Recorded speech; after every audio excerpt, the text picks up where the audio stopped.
Hello बच्चों, let's read this question. The question says dipole moment of CH3 CH2 CH3 CH3 CH2OH and CH3 CH2F is in order. हमें बच्चों यहाँ dipole moment बताना है. हमें तीन कंपाउंड्स दिए गए हैं, फर्स्ट सेकंड थर्ड. उनका हमें डाइपोल मोमेंट का ऑर्डर बताना है. तो फर्स्ट ऑफ ऑल हम इस क्वेश्चन में की कंसेप्ट की बात करते हैं.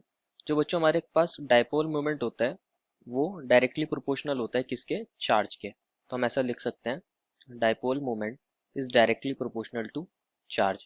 जितना ज्यादा चार्ज डेवलप होगा उतना ही ज्यादा हमारे पास डाइपोल मोमेंट होगा.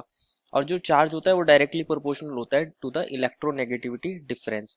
कि अगर हमारे बॉन्डेड एटम्स के बीच में जितना ज्यादा इलेक्ट्रोनेगेटिविटी डिफरेंस होगा तो उनके बीच में चार्ज का सेपरेशन इजी हो जाएगा और वो उतना ही ज्यादा डाइपोल मोमेंट शो करेंगे. तो मैं ऐसा लिख सकता हूँ इलेक्ट्रोनेगेटिविटी डिफरेंस, और इसको लिख सकते हैं हम चार्ज सेपरेशन. तो ये हमारा इस क्वेश्चन में की कंसेप्ट रहेगा. अभी हमारे जो तीनों ऑप्शंस दिए गए हैं इनको एक बार देख लेते हैं. फर्स्ट ऑप्शन दिया है हमें CH3 CH2 CH3.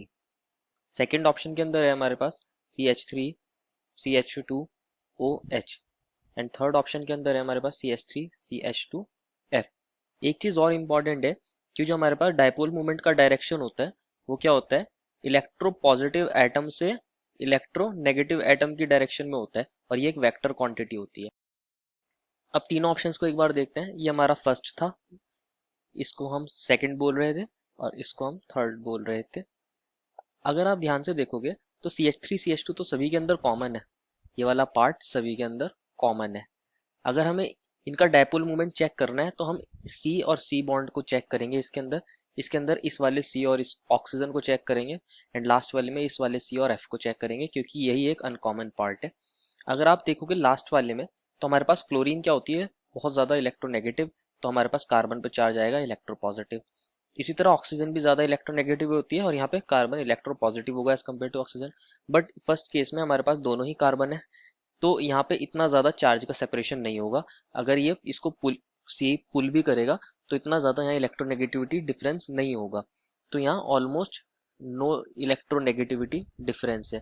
क्योंकि यहाँ इलेक्ट्रोनेगेटिविटी डिफरेंस नहीं है तो यहाँ पे चार्ज सेपरेशन नहीं होगा. तो यहाँ पे डाइपोल मोमेंट भी कैसा हो जाएगा? लो हो जाएगा. तो मैं इसको ऐसा बोल सकता हूँ, लो डाइपोल मोमेंट. तो फर्स्ट का डाइपोल मोमेंट तो सबसे ही कम हो गया है.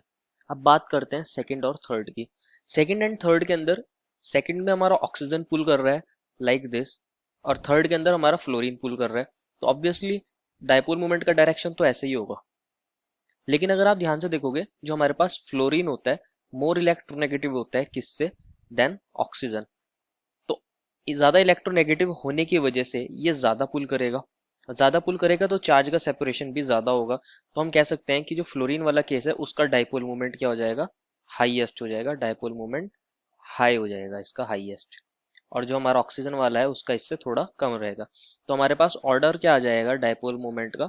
Order of dipole moment third का सबसे हाई होगा, उससे कम होगा हमारा सेकंड का, और उससे कम होगा हमारा फर्स्ट का. इसको अपने ऑप्शंस में चेक करेंगे तो एक ही ऐसा ऑप्शन है जिसके अंदर ये ऑर्डर दिया गया है, which is option number A. तो हमारा फाइनल आंसर क्या हो जाएगा? The final answer is option number A, which is the correct order for the dipole moment.